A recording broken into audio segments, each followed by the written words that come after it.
Të dashur miq, asalamu alaikum. Takohemi në emisionin e radhës të ciklit ton Jeta e përtejme. Sot do të flasim mbi një temë secili prej nesh e ka dëgjuar shpesh, ndoshta në për statistika apo ndoshta edhe në media të tjera, për të dhënë edhe mesazhin ku njerëz ndoshta të veçantë të kësaj shoqërie ndërmarrin akte antinjerëzore, antijetësore për njerëzit të cilat çojnë dhe shkaqet të mëtejshme duke sjell edhe marrjen e një akti të tillë siç është vetvrasje. Pra, njerëz të tillë qëllimi i tyre në këtë botë, kush janë problemet e tyre, pikat e dobta të tyre. Sot do të flasim këtë temë me Hoxhën e nderuar Gentian Mara. Hoxh, asalamu alaikum, mirë se erdhët. Aleikum selam, rahmetullah, mirësevgjë. Hoxh, është një temë ndoshta që në shoqërinë e sotme moderne është një koncept shumë aktual. Pra, njerëz dëgjojmë shpesh që marrin akte vetvrasje duke hyrë në ndërtesa të larta dhe duke hedhur prej tyre, duke sjellë dhe skena të merri për njerëzit e tjerë, por edhe të tjerë të cilat ndërmarrin akte të tilla duke pirë helma, apo duke e pak rëndësi ka pjesa se si e ndërmarrin këtë akt, por çfarë i çon këto njerëz në një akt të tillë? Pra, duke mos pasur një respektim për jetën e tyre, duke mos pasur një qëllim për jetën e tyre. Bismillahirrahmanirrahim, alhamdulillahi rabbil alamin, wa afdalu salatu wa tamu taslima ala sayidina Muhammad wa ala alihi wa sahbihi ajma'in. Allahun e falenderojmë sikur se meriton Allahu të falenderohet, të madhrohet, të njësohet. Salavatet dhe përshëndetjet tona më të përzemërta ja përcjellin vulës së profetit Muhammedit alayhi salam, familjes së tij, shokëve të tij dhe mbarë tyre të cilët e ndjekin dhe pasojnë udhën e tij deri në ditën e fundit. Normalisht që të ndërmarrësh akte të tilla të mbylljes së jetës, pra kur ti me dëshirën tënde, me vetdijen tënde, e ndërmerr një akt të tillë, nuk tregon për gjë tjetër vetëm se kemi një njeri i cili jeton pa synim, një person i cili nuk e ka njohur jetën, një person i cili ka jetuar por nuk e di vlerën e jetës. Islami e dënon rënd ndërmarrjen e të tilla krimeve, abuzimin me jetën në përgjithësi, apo mbylljen e jetës, domethënë me dëshirën e tij, është një vepër të cilën e dënon rënd. Madje profeti alayhi salatu wassalam, në atë që quhet ndryshe haxhi i lamtumirës, ndër porositë e tij ishte dhe kjo. Me të vërtetë që gjaku juaj, pra jeta, me të vërtetë që gjaku, nderi dhe prona janë të shenjta si shejtëria e këtij vendi, si shejtëria e kësaj dite. Gjaku, prona, nderi i njeriut janë të shenjta. Të ruash jetën tënde dhe të ruash jetën e tjetrit. Është diçka e shenjtë, është diçka e cila duhet respektuar. Të ruash pasurinë tënde, ta fitosh atë prej halallit, ta shpenzosh dhe ta investosh atë në diçka të lejuar, është sërish diçka e kërkuar dhe diçka e shenjtë. Nderi i tjetrit dhe nderi yt në të njëjtën kohë është diçka e kërkuar për njeriu që duhet ta bëjë atë. Mirë, po njeriu duhet të njohë vlerën e jetës.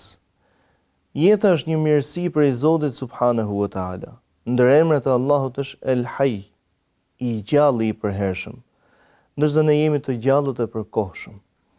Jetën na e ka dhënë Zoti, na e ka caktuar Zoti. Nuk kemi mundësi ta shtojmë atë, nuk kemi mundësi dhe nuk është në dorën tonë që ne atë ta paksojmë apo ta shkurtojmë. Mirë po, kemi të gjitha mundësitë dhe i kemi të gjitha alternativat dhe opsionet, që gjatë kohës që jemi gjallë, të veprojmë mirë, të punojmë mirë, të punojmë drejt. Ndaj Zoti në Kur'an na flet për atë i cili vret një shpirt, domethënë me të padrejtë, dhe këto janë veprimet individuale, sepse kur janë në mënyrë institucionale ndryshojnë gjërat, është një lloj thotë si të ketë vrarë gjithë njerëzimin. Pra ai i cili e ndërmerr një krim me vetdije të plot, është i barabartë sikur të ketë ndërmarrë një veprim ndaj gjithë krijesave të Zotit. Arsyeja, sepse njeriu mirë dhe keq në fundit punon për shpirtin e tij. Këtu është ajo fjala e Imam Aliut radhiyallahu anhu, domethënë që ta jep këtë vizion kaq qartë ku thotë, në jetën time nuk kam vepruar kurrë mirë, nuk i kam bërë kurkujt mirë dhe nuk i kam bërë askujt keq. Janë habitur. Pra si ka mundësi, sepse Imam Aliu radhiyallahu anhu ka jetuar plot 63 vite në dunja. Jeta ti ka qenë 63 vite, pra ka jetu profeti alayhi salatu wasalam 63 vite, Ebu Bekri 63 vite, Umeri 63, Aliu radhiyallahu anhum xhamian 63, po ashtu dhe Aisha, e cila ka ndruar jetë në moshën 63 vjeçare. Pra si ka mundësi që për gjatë 63 viteve me radhë ti pretendon se nuk i ke bërë mirë dhe keq askujt? Ka thonë, a nuk thot Zoti xhelle xhelalu në Kur'anin e tij famlar se kush vepron mirë punon për shpirtin e tij dhe kush vepron keq nuk i ka bërë keq vetëm se shpirti i tij, ndaj kur i kam bërë mirë dikujt, në realitet i kam bërë mirë vetes time. Dhe personi i cili tenton t'i bëj keq vetes tij, ai ka bërë keq mbar shoqërisë, sepse një person i cili nuk mëshiron veten e tij, a do të presësh prej tij që ai të mëshirojë të tjerët? Pra ky nuk është i mëshirshëm ndaj vetes tij, dhe ti pret që ai të jetë i mëshirshëm ndaj të tjerëve. Zoti pejgamberi alayhi salatu wasalam na fton dhe na mëson në një hadith kur thot, pra është një ftesë e hapur për të tërë, por është dhe një mësim në të njëjtën kohë, Ar-Rahimuna yarhamuhumur Rahman, irhamu man fil ardi yarhamkum man fis sama. Mëshiruesit, ata të cilët disponojnë mëshirë, i mëshiron Allahu i madhëruar. Mëshironi ata të cilët gjenden në tokë, t'ju mëshirojë Allahu subhanahu wa taala, i cili gjendet mbi 7 palëqije. Për njeriu të kërkohet të ndërgjegjësohet, ta di vlerën e jetës. Në jetën e përditshme vrejmë shumë njerëz të cilët nuk e dinë vlerën e shëndetit, nuk dinë vlerën e jetës, begatinë e jetës. Sa njerëz kanë këtë botë që nuk disponojnë sigurinë e jetesës.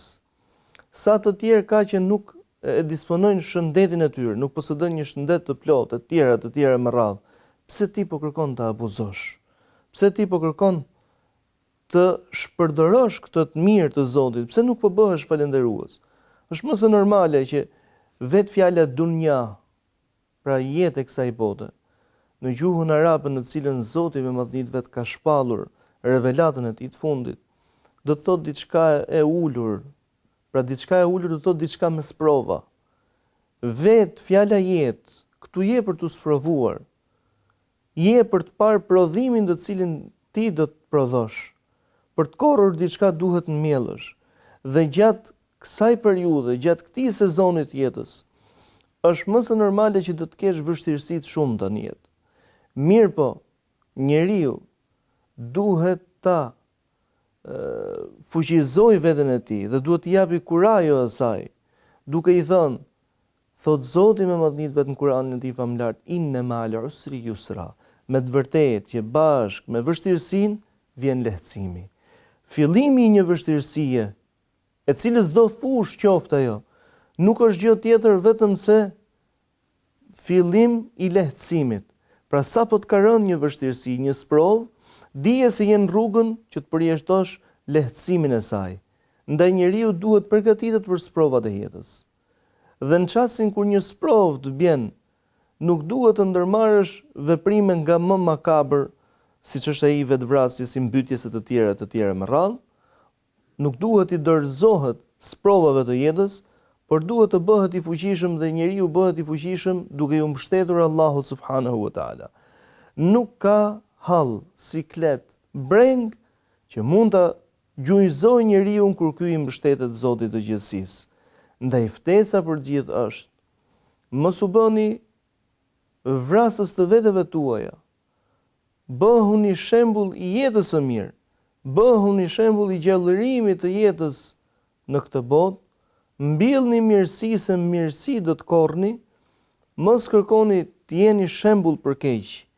Në këtë botë ka njerëz të cilët, sikurse i përmend dhe profeti alayhi salatu wasalam ku thot, inna minan nasi mafatiha lil khairi maghaliqa lish-sharr.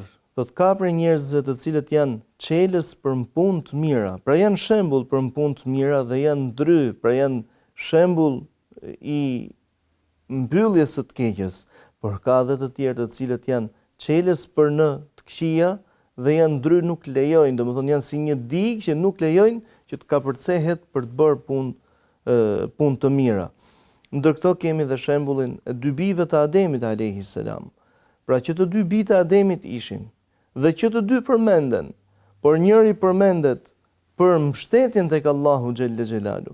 Njëri përmendet që nuk pranon ta kapërcej kufirin të cilin e ka vendosur Zoti, ndërsa tjetri përmendet për padrejtësinë e tij, tjetri përmendet për gjakderdhin e tij, sikur se thot profeti alayhi salatu wassalam, thot nuk ka vepër domethënë kur dikush ka qenë nismëtar në të, vetëm se do të ketë hisën, do të ketë atë pjesën e tij qoftë kjo në mëkat apo në mirësi, thot dhe biri i Ademit, i cili ishte njeriu i parë i cili derte gjakun e vllait të tij, të gjithë njerëzit janë vëllezër edhe nëse nuk janë për një nënë, për një babë, edhe nëse ndryshon gjuha e tyre, edhe nëse ndryshon komësia e tyre, edhe nëse ndryshon ngjyra e lëkurës së tyre, raca e tyre të tjera me radhë, pra ai e nisi me krimin familje, por e gjithë njerëzia është një familje. E gjithë njerëzia është një familje, kudo ato qofshin. Ajo që duhet na bashkojë është besimi dhe duhet përpiqemi për këtë besim.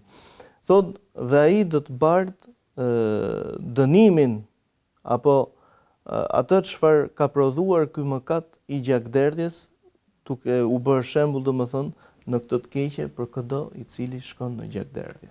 Hoxh, njerëzit e tillë që marrin akte të tilla, ndoshta nuk mund të quajmë njerëz të paqëllimt në këtë botë, ndoshta njerëz që nuk kanë asnjë qëllim, por në shoqërinë moderne, sidomos në shoqërinë perëndimore, rastet janë të shumta, ndoshta dhe duke bërë dhe vende të posaçme për të marrë akte të tilla.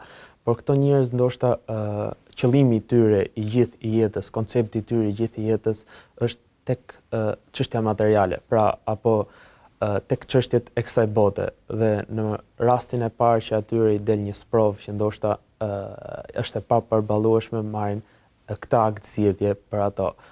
Si konceptohen këto njerëz, çfarë synimesh pra arrin këto njerëz? Zotin me madhnit vetë në Kur'anin e tij famlar na mëson dhe thot: "Laqad kana lakum fi rasulillahi uswatun hasana." Juve ju është dhënë shembulli më i mirë në të dërguarin e Zotit. Sikurse e dim nga dhënat për jetën e profetit alayhi salatu wassalam, ai ka patur 7 fëmijë. 6 prej tyre i ka varrosur vetë. 6 prej tyre i ka varrosur me dorën e tij, ndërsa fëmia e fundit që mbeti gjallë, jo e fundit në radhitje numerike, ishte zonja nderuar Fatimia radhiyallahu anha, nëna Hasenit dhe Husejnit e të tjerëve, plot 5 fëmijëve, do ndronte jetë vetëm 6 muaj pas vdekjes së profetit alayhi salatu wassalam. Sprovimi i tij në vdekjen e fëmijëve, në vdekjen e të afërmve, apo dhe më gjërë, në vrasjen e tyre, sepse vdekja e zakonshme, natyrale, është më e lehtë për njeriu se sa vdekja kur kemi ndërhyrjen e dikujt tjetër. Ndaj ditën në betejën e Uhudit, kur vritet xhaxha i tij Hamzai, profeti alayhi salatu wassalam thot: "Nuk jam pikëlluar dhe as nuk do të pikëllohem për vdekjen e askujt më shumë se sa për vdekjen e Hamzait." Pra nuk jam pikëlluar kurrë më parë, kështu sikurse pikëllohem më sot, dhe nuk do të mjaftojnë domethënë mua për Hamzain, sikur të vras 10 apo në versione të ndryshme 30 të tjerë. Pra nuk pajtohem me diçka të tillë dhe Zoti i drejtohet dhe i thotë se kjo nuk të takon ty. Nuk të takon ty se kush vdes dhe kush ngjallet e të tjerë me radhë. Pra i drejton një kritik apo dhe një këshill të dërguarit të Zotit alayhi salatu wassalam. Në aspektin e sprovave të jetës, siç është sprova e vdekjes, kemi shembullin të dërguarin e Zotit alayhi salatu wassalam, i sprovuar në maksimum për të qenë shembull se si duhet të qëndrosh, se si duhet të durosh, apo në vdekjen e bashortës së tij Hatixhes radhiyallahu anha, e cila domethënë vit ky që u quajt ndryshe dhe viti i Zis, në atë vit të dërguarit të Zotit alayhi salatu wassalam i vdes bashkëshortja, por i vdes dhe xhaxha i tij Ebu Talibi, që ishin 2 shtyllat më të forta të mbarvajtjes së jetës së tij. Pra u pikëllua jashtë mase dhe derisa ka ndruar jetë e ka përmendur diçka të tillë, apo si rasti i vdekjes së Zeidit, që dikur i thonin Zeidi i biri Muhamedit, domethënë dhe për vdekjen e tij, apo vrasjen e Xhafar ibn Abi Talib, djalit të xhajës së tij, e kështu me radhë. Në të gjitha aspektet u sprovua. Vim në aspektin material, ndron jetë i dërguar i Zotit alayhi salatu wassalam. Dhe parzmorja e tij që përdoret domethënë në për luftra edhe në ekspedita ushtarake, ishte peng tek një hebre, pra pasi kish marr atje borxh, zakonisht borxhet e profetit alayhi salatu wassalam ishin për muslimanët. Pra duke u konsideruar si një i parë i shtetit, merrte përgjegjësitë që i takonin, ishin për muslimanët. Ama borxhet, sfidat e jetës e të tjera me radhë, uria, varfria. Pra nëse do të flasim për uri, për jetimin e urisë apo të varfrisë, thot Aisha radhiyallahu anha, kalonin 2 apo dhe 3 muaj dhe në shtëpinë tonë thot nuk ndizej zjarr për të gatuar, jo se kishte ushqime të gatshme. Pra mos kuptohet tani se kemi ushqime të gatshme, por nuk kishte diçka për të gatuar thot, ajo ushqimi jon thot ishin vetëm hurmat dhe ujë, vetëm hurmat dhe ujë. Apo çasti kur Umar ibn al-Khattabi radhiyallahu anhu shkon tek i dërguar i Zotit dhe e gjen që ishte i shtrirë mbi një hasër, saqë hasra kish bërë shenjë tek trupi i dërguar i Zotit alayhi salatu wassalam. Dhe thotë i dërguar i Zotit, a flen Kisra i Persisë në shtretërit dhe filani domethënë Heraklio e tjerë me radhë, në shtretërit e tyre madhështor dhe mbretëror, ndërsa i dërguar i Zotit flen në tokë, domethënë në këtë gjendje, thotë Omer, ata janë një popull dhe janë njerëz të cilët i kanë përshpejtuar të mirët e Zotit, pra i kanë kërkuar këtu, ndërsa ne shpresojmë të mirën e Allahut, kënaqësinë e tij pra për në botën tjetër. Në të gjitha dimensionet e jetës, ngado që ta kapësh i dërguar i Zotit alayhi salatu wassalam ishte shembull i sprovimit, ishte shembull i durimit, ishte shembull se si ta përballojmë jetën e kësaj bote. Por njerëzit të cilët ndërmarrin veprime të tilla i mungon diçka në jetë, diçka tepër thelbësore, që quhet synimi. Pra çfarë synimi ka jeta? Këta njerëz nuk e njohin ndoshta dhe nuk janë të njohur me këtë sekret kaq thelbësor dhe jetësor për njeriu. Çfarë synimi ka jeta? Pse jemi ne këtu? Këto janë të gjitha pyetje që njeriu ja drejton vetes dhe nuk duhet të ndalet pa gjetur përgjigjet e tyre. Sepse ti po jeton, nëse nuk e din se çfarë je, pse je dhe se si do të jetë vazhdimësia jote, atëherë ti je një krijesë që nuk të intereson asgjë tjetër. Ne Zoti na ka diferencuar dhe na ka dalluar nga kafshët. Pra kafsha nuk ka logjik të di se pse është, apo se çfarë do të ngjajë me të një të ardhme të tjera me radhë. Ka një qëllim që është të jetuarit, por vallë, a është dhe ky qëllimi jon të mbijetojmë?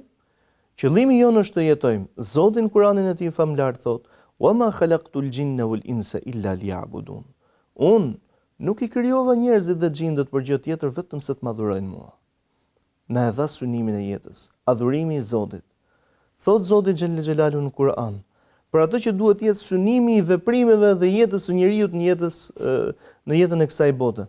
Qul inna salati wa nusuki wa mahyaya wa mamati lillahi rabbil alamin la sharika lah wa bidhalika umirtu ana awwalul muslimin. Thuaj, namazi im, kurbani im, vdekja ime, jeta ime dhe vdekja ime madje janë për Allahun, një i vetëm dhe i pashoq. Kështu jam urdhëruar dhe unë jam prej atyre të cilët janë pajtuar me diçka të tillë. Pra, çdo sfidë e jetës e ka shpërblimin e saj kur ti duron. Çdo përjetim në jetën e kësaj bote, qoftë dhe i kënaqësisë, e ka shpërblimin tek Zoti xhelle xhelalu. I dërguar i Zotit alayhi salatu wassalam e ka dënuar jashtëmase veprimin e atij personi që vret veten e tij. Por nuk dua të zgjerohem në ato që quhet ndryshe, domethënë vrasja e vetes si krim, pra se ku gjendet në peshorën e fesë, nuk dua të zgjerohem në këtë, sepse gjithmonë ftesa duhet të jetë që të ndërgjegjësohemi dhe mos ta imagjinojmë dot një krim të tillë, mos ta çojmë nëpërmend një krim të tillë, por vërejmë se i dërguar i Zotit alayhi salatu wasalam e ka dënuar shumë një krim të tillë, madje nuk merrte pjesë në xhenazën e atyre personave, të cilët e ndërmerrnin një veprim të tillë, si i pari muslimanëve. Ndoshta në javët në vijim mund të trajtojmë edhe pak çështjen sa lejohet falja e namazit të xhenazës e të tjera me radhë. vërejmë që në një prej betejave të dërguarit të Zotit, lavdrohej shumë një person. Lavdrohej shumë një person. Dhe profeti alayhi salatu wasalam në mënyrë të vazhdueshme thonte, pra lavdronin trimërinë e tij, guximin e tij e të tjerë me radhë. Profeti alayhi salatu wasalam në mënyrë të vazhdueshme pra fliste rreth asaj që mos dëshmoni për tjetrin, pra mos e teproni me lavdat tuaja, po qoftë kjo edhe me sharjet apo ofendimet tuaja, dëshmit e kundërta, po themi jo sharjet, po dëshmit e kundërta, derisa të shikoni përfundimin e njeriu.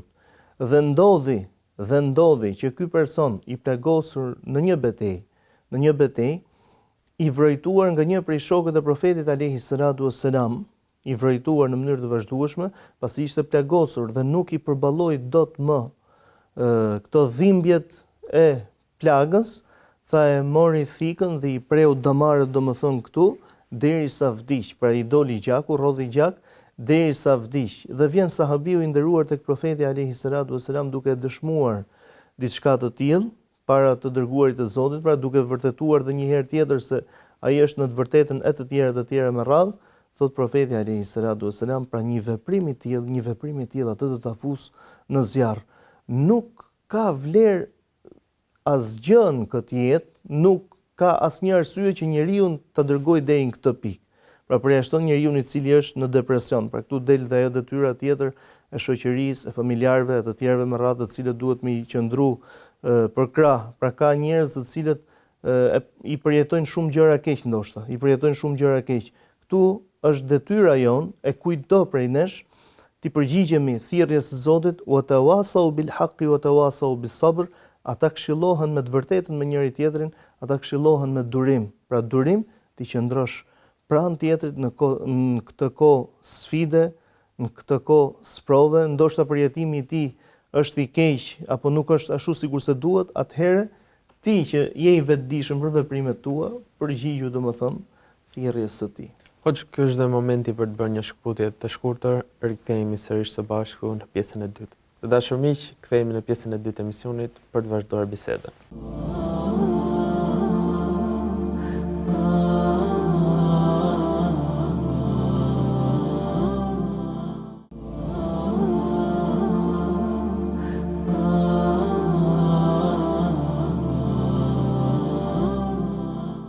Miqtë dashur, kthehemi në pjesën e dytë të emisionit, po vazhdojmë bisedën tonë me Hoxhën Gentian Mara për një pjesë të disa njerëzve të shoqërisë tonë, të cilët marrin akte anti-shoqërore, anti-jetësore, duke mbyllur jetën e tyre në mënyrë më të keqe të mundshëm.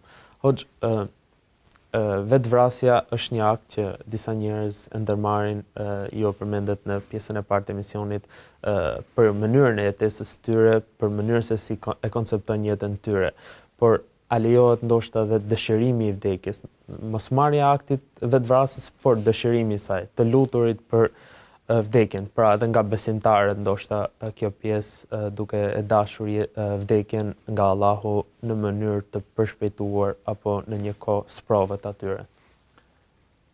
Ç'është e vërteta, njerëzit domethënë janë disa kategori të ndryshme në mënyrën e konceptimit.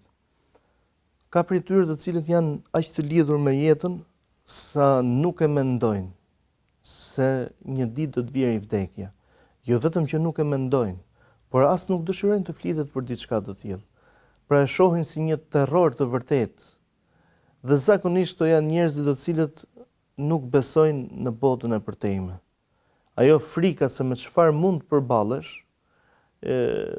ndoshta jo vetëm botën e përtejme, pra këto nuk e kanë fare as konceptin e besimit në Zot. Pra kjo është kategoria e parë, ata të cilët nuk dëshirojnë kurrë me çfarëdo lloj mundësie, me çfarëdo lloj alternative që të largohen nga jeta e kësaj bote. Ka të tjerë të cilët e shohin të barabartë jetën dhe vdekjen, pra e shohin vdekjen si një krijesë e Zotit. Pra vdekja vetë, procesi i vdekjes është një krijim i Zotit subhanahu wa taala. Dhe kur ti përballesh me këtë krijim të Zotit dhe ke një bindje në vetvete për të mirat që ke vepruar, ke një bindje në vetvete pasi shpreson shumë që ti kthehesh tek një Zot bujar, pra e sheh të njëjtë, e sheh të njëjtë, jetën dhe vdekjen. Pra në fundit ti po kthehesh tek Zoti i gjithësisë. Dhe kemi një kategori tretë të njerëzve të cilët dorëzohen përballë sfidave, ndryshe nga ata të cilët janë akoma jo më të guximshëm, do thoya, por më naiv dhe ndërmarrin një veprim të tillë, një akt të tillë ndaj veteve të tyre, pra duke mbyllur jetën. Por një tjetër kategori, dhe kjo nuk pengon që të jetë edhe në mesin e besimtarëve, të cilët përballë sfidave të jetës, fatkeqësive, sprovave të ndryshme, mund të arrijnë në një pikë që të luten për vdekje. E përmenda në pjesën e parë rreth profetit Muhammed alayhi salatu wasalam si një shembull i kompletuar në të gjitha fushat nga do që ti të drejtohesh, dhe përmenda rastin e fatkeqësisë apo sprovimit të tij në familjen e tij. Pra ka njerëz të cilët nuk arrin ta përballojnë dot vdekjen e fëmisë. Por në realitet ai i cili ta dha ishte Zoti. Ai i cili zgjodhi me marr ishte Zoti. Në fundit nuk do të jeti i përjetshëm këtë botë. Nuk je ti krijuesi i tij, por është dikush tjetër që është Allahu krijuesi i gjithçkaje. Ndaj, duke ju dorëzuar Zotit dhe duke u pajtuar me caktimin e Zotit në çdo gjë, fillojnë dhe lehtësohen të tilla gjëra. Pra ka njerëz të cilët e lusin vdekjen në këtë rast sprove. Dhe thot, pra futet dhe në gjunah kur i thon, pra zhytet akoma dhe më thellë dhe thot, sikur të kisha vdekun. Pra pse Zot more lulen e rinis nuk more mua, tjera me radhë. Pra sikur po i drejtohesh Allahu xhelle xhelalu që ti i din gjërat më mirë se sa krijuesi vet. Ka të tjerë të cilët nga sfidat e smundjet e ndryshme, ku e lusim Zotin mos na sprovojmë me smundje të ndryshme dhe të na forcojë gjatë tyre, ka të tjerë të cilët nuk i përballojnë dot të tilla dhimbje, të tilla vuajtje e tjera me radhë. Dhe është bërë dhe modus madje një term i tillë, pra kur dikush ndoshta ka vuajtur për muaj me radhë, me një smundje e tjera me radhë, duke parë gjendjen e tij, këta të cilët konsiderohen ndoshta si njerëzit e mëshirshëm, njerëzit e ndjeshëm, thot ai për veten e vet shpëtoi. Ai për veten e vet shpëtoi, pra vdekja pas ka qenë një mëshirë për të. Ç'është e vërteta, vdekja vjen në kohën e saj. Ndryshim dhe ndallim nga të gjithë sprovat e tjera, vdekja bjen e madhe. Sprovat e tjera mund zmadhohen gjatë rrugës, pra një smundje merr dimensione të ndryshme me kalimin e kohës. E kundërta e vdekjes, kjo është prej mëshirës së Zotit. Ajo bjen e madhe dhe fillon dhe zvoglohet përjetimi i saj për të afërmit dhe dashamirët e kështu me radhë. Pra një kategori e dytë të këtyre personave janë ata të cilët nuk përballojnë ndoshta smundjet, duke lënë mënjan ato që profeti alayhi salatu wasalam na mëson dhe thot. Pra gjithmonë duhet ta karikojmë veten me besimin. Nuk e kaplon besimtarin ndonjë breng mërzi, ndonjë smundje apo dhimbje. Madje thot as gjembi me cilin mund të quket ai, pra mund të pickohet nga një gjemb, vetëm se Zoti xhelle xhelalu ja shlyen me të atij mëkatet dhe e lartëson në gradë të larta kur ky këtë durim e bën për hir të Allahut subhanahu wa taala. Ne kemi shembull në mesin e profetëve, dhe normalisht ka dhe njerëz të shumë, në mesin e profetëve kemi shembull Ejubin alayhi salam. Pra Ejubi u sprovu me vdekjen e fëmijëve të tij, u sprovu me pasurinë e tij dhe u sprovu në fund fare me shëndetin e tij, ai sa njerëzit e larguan nga shtëpia dhe vendi ku ai banonte nga frika se mos sëmundja e tij pra është epidemi e cila përhapet dhe u distancua dhe nga njerëzimi totalisht, ai sa filloi të binte domethënë mishi, i binte mishi nga të shkëputej nga kockat e trupit e tjera me radhë, dhe çfarë thonte? Dhe Ejubi në mënyrë të vazhdueshme thonte: Zot, më lër zemrën dhe gjuhën që të të përmend, të të falenderoj, të të madhëroj ty. Durimi në këto çaste është gjëja më e vlerë për njeriu. Ai të lartëson në gradë të larta ose të pastron në mënyrën e shëndetit ose të pastron dhe në mënyrën e gjunaheve. Kemi një kategori të tretë, kategoria e atyre të cilët nuk përballojnë, pra ato janë të shumta sepse po themi 3 kategori, ato mund të jenë edhe më shumë se sa kaq. Një kategori tjetër njerëzish, ata të cilët nuk përballojnë dot sfidat ekonomike, sfidat ekonomike në jetën e kësaj bote. Ne në këtë botë kemi ardhur të papasur. Jo të papasur, por kemi ardhur në atë formë sa dhe rrobat e trupit nuk i kemi pasur. Zoti të dërgoi dikën i cili të veshi ty sapo erdhe. Nga i fitova ato para për të siguruar ti veshjen. Edhe ditën kur largohesh për jetës së kësaj bote. Sërish Zoti të çon, pra qofshin këto familjarët e tu, të afërm e të tjerë me radhë, të dërgon njerëz të cilët do të blejnë ty dhe atë veshjen me të mbulu, pra që e kemi quajtur me emrin qefin, pra me emrin fetar. Kërkoj Zotit, mbështetju Zotit, mos hiq shpresë dhe dorë nga Zoti Xhel Xhelalu. Dije se Zoti ka gjithçka dhe nuk ka diçka të pamundur për Zotin e gjithësisë. Nuk ka diçka të pamundur për Zotin e gjithësisë. Ndaj, për vdekje, mos u lut, sikurse na mëson profeti alayhi salatu wasalam të mos lutet ndonjëri për jush për vdekje, po le të thoj, pra nëse e sheh veten e tij në vështirësi, kaq të mëdha, pra qofshin këto ekonomike apo i poshtruar të tjerë me radhë, por le të thoj, Zot më jep jetë për sa kohë që jeta është nder e krenari për mua, më ço vdekjen nëse vdekja është më e mirë për mua. Pra ne nuk e dim të ardhmen. Ndaj edhe nëse do ta lusësh Zotin, ta lusësh në këtë formë. Jo, inshallah vdesun. Inshallah vdes se s'po e përballoj më. O Zot, ma merr shpirtin e të tjerë me radhë. Mos u lut në këtë formë. Pra i edukuar me Zotin subhanahu wa taala. Zoti ta ka dhënë jetën gjatë kësaj periudhe që je në jetën e kësaj bote, përpiqu domethënë ti shërbesh asaj që Zoti ta ka lënë si përgjegjësi. Hoxh, me këtë fjalë të profetit sallallahu alajhi wasallam, ka një pikë ku dëshirimi i vdekjes është i lejuar, pra në cilën dimension dëshirimi i vdekjes është i lejuar. Ç'është e vërtetë, janë disa çaste, domethënë nuk është një i vetëm që mund t'i mbledhim të gjitha. Fjala bie një prej tyre është në rangun e luftës. Lufta për fen, lufta për vatanin, e të tjera me radhë, pra aty ku të thret detyra e luftës. Në luftë shkohet për të vdekur. Sikurse në luftën e Bedrit, profeti alayhi salatu wasalam, pra çfarë bëri thirrje? Pra ishte raporti 1-3, 314 apo 19 musliman, kashi 1000 e kusur jo muslimanëve, domethënë ushtria kundërshtare. Çfarë bëri thirrje? Ishte hidhuni në betejë për të fituar xhenetin, gjërësia e cilit është më e madhe se gjërësia e qiellit dhe e tokës. Afrohet një prej sahabëve dhe thotë që a është premtim ky i dërguar i Zotit apo tjetër që po? Pra kush vdes në rrugë të Zotit, ai ka shpërblim xhenetin. Me kriteret e veta kuptohet, domethënë të mos futemi në këtë pjesën tjetër të abuzimit me tekstet hyjnore. Tekstet hyjnore nuk kërkojnë një kuptim individual, por kërkojnë një kuptim kolektiv. Dhe ky kuptim kolektiv ka ardhur në shpjegimet e dietarëve të Islamit, të hershëm apo dhe të sotëm, domethënë qofshin ato.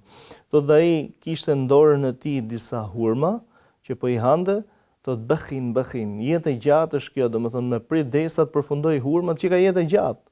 Pra, si një çast i tillë në luftë, duke i ushqyer tjetrit dëshirën për të jetuar, nuk mund të triumfosh në realitet.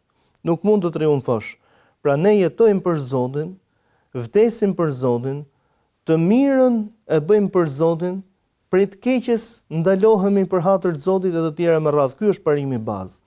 E dyta, kur njeriu ka përmallim për Allahun, Zotin e tij, pra ka vepruar vepra të mira dhe shpreson diçka tek Zoti me këto vepra të mira, këtij lejohet t'i kërkoj Zotit subhanahu wa taala që Zot më merr tek madhnia jote. Jo se nuk po e përballoj dot më jetën, por pres shpërblimin tënd. Apo kur njeriu sheh, domethënë se nuk po është më i aftë i kryej si duhet detyrat. Kemi rastin e prisit besimtarve Omer ibn al-Khattabit radhiyallahu anhu, i cili u lut një muaj para se të ndronte jetë, para se të vritej, domethënë, u lut duke thënë: o Zot, ma merr shpirtin si dëshmor në tokën më të dashur për ty. Në tokën më të dashur për ty, thotë Bia Hafsa radiallahu anha, thot Uhabita, pra, apo kërkon Umeri vallë që ma merr shpirtin si dëshmor, pra të vritem, ky ishte dëshmia e drejt për drejt, apo kërkon vallë Umeri që të ketë luftë dhe trazira në qytetin e profetit alayhi salatu wassalam, ndërkohë që u vra nga i mallkuari Ebu Lu'lu el-Mejusi, domethënë teksa falte namazin e sabahut në xhaminë e profetit alayhi salatu wassalam, pra pas një muaji me radhë. Arsyeja pse e bëri një lutje të tillë, tha kockat më janë dobësuar. Nuk po kam më fuqi si më parë. Llafi tek njerëzit nuk po më shkon si më parë. Pra jam dobësuar, nuk jam më ai Umer që kam qenë. Ndaj o Zot, më merr tek madhnia jote duke qenë i kënaqur ti prej meje. Gjithmonë lutja ka një etik me Zotin, edhe kur je i smur. Pra ka disa shprehje, bof Zoti njërën dysh themin ne. Pra ose të jetoj ose të vdes. Bof Zoti më të mirë mësoje gjuhën dhe thuaj. Jo njërën dysh, se përkufizove që e mira, domethënë që e ka tek një nga këto dyja. Bof Zoti më të mirën gjithmonë. Ndaj këto çaste të tilla, pra kur njeriu gjendet në luftë, kur njeriu gjendet në një situatë të tillë që shef që është i dobësuar, kur njeriu ka frikën e të sprovuarit, pra ka frikë nga përballja me diçka, ka frikë tek vetja e tij se mund të ndryshojë rrugës, pra me thonë që o Zot më merr shpirtin mos të përballem me diçka të tillë, nuk përbën ndonjë problem. Kemi si rastin e nxënësit të Imam Shafiut, imamin e madh El Buaiti, të cilin e kish paralajmëruar më parë dhe Imam Shafiu ku i thonte ti do të vdesësh i prangosur. Pra kjo ishte një ndjenjë e shpirtit, ose që e quajmë ndryshe me gjuhën e fesë vigjilenca fetare, pra një ndjenjë e shpirtit. Dhe Imam Buaiti teksa mirej për të sprovuar në ato që u quajt ndryshe provimi për Kur'anin famlar, pra që të thuhet që Kur'ani është i krijuar, pra fjala e Zotit është e krijuar, tha o Zot, pra në pranga ishte i prangosur, o Zot, më merr shpirtin se e kam frikën e përballjes me diçka të tillë. Pra nuk e ndjej veten rahat, ndoshta nuk e përballoj dot një mundim të tillë apo një sprovë të tillë. Më merr shpirtin. Pra nëse e sheh që jeta për ty është bërë e vështirë, po jo në këto aspektet materiale të tjera më radh, por në aspektet e besimit, thuaj Zot, më merr shpirtin nëse mbyllja e jetës, pra vdekja është më e mirë për mua, sepse ti nuk e di, ata e di Zotin xhelalu, ose më jep jetë zgjedhje. Kur ti kërkoni Zotit, ka thënë profeti alayhi salatu wassalam, kërkojini Firdausin, sa i është xheneti më i lartë dhe është mesi i xhennetit. Duke i kërkuar Allahut subhanahu wa taala Firdausin, i largu totalisht nga ajo që quhet ndryshe xhehenemi, nga zjarri. Ndaj dhe kur ti kërkosh Zotit xhelalu në të mirët e kësaj bote, thuaj Zot më jep të mirët e kësaj bote. Nga ato që i di vetëm ti. Madje edhe vdekjen, nëse është e mirë për mua, ma jep. Gjithë do ta përjetojmë në vdekjen. Por në ato çaste kur ti ndjehesh në vështirësi të mëdha, mos e shif domethënë vdekjen si një zgjedhje, por shif lutjen dhe mbështetjen tek Zoti, ajo është zgjedhja. Pra ka raste si këto ku lejohet që njeriu të lutet për vdekje, përmend ndërto edhe çastin e Imam Aliut radhiyallahu anhu, i cili pa të thënë në Waqatul Jamal, në atë ndodhin që u quajt ndryshe mori dhe emrin lufta e Xhemelit, sepse mori pjesë dhe Aisha radhiyallahu anha dhe aty u përqendru domethënë lufta tek deveja, e cila ishte motivuese për të dyja palët, dhe sikur të kishim vdek më parë. Pra do të kishim qenë më të qetë, më të sigurt se sa u sprovum nga diçka e tillë. Pra ka raste ku brendësia e tokës për muslimanin, për besimtarin, është më e mirë se sa të qëndrosh i nënçmuar, i poshtruar mbi lartësinë e saj, duke mos u lejuar të adhurosh Zotin tënd në liri të plot e të tjera më radhë. Hoxh, lutë Allahun që secili nga ne të mos arrijmë këtë pikë të dëshiroj vdekjen dhe duke lutur për vdekjen, Allahu ju shpërbleft. Allahu ju nderoj dhe juve. Të dashur miq, ky ishte emisioni i sotëm, lutë Allahun t'i kemi dhënë hakun e duhur. Natyrisht gjithsecili nga ne do përjetoj vdekjen në një mënyrë a një tjetër. Natyrisht kur ju vjen mendimi i vetvrasjes apo një akti të tillë, mendoni mirësitë e panumërta që Zoti na ka dhënë. Allah ju shpërbleft. Asalamu alaykum.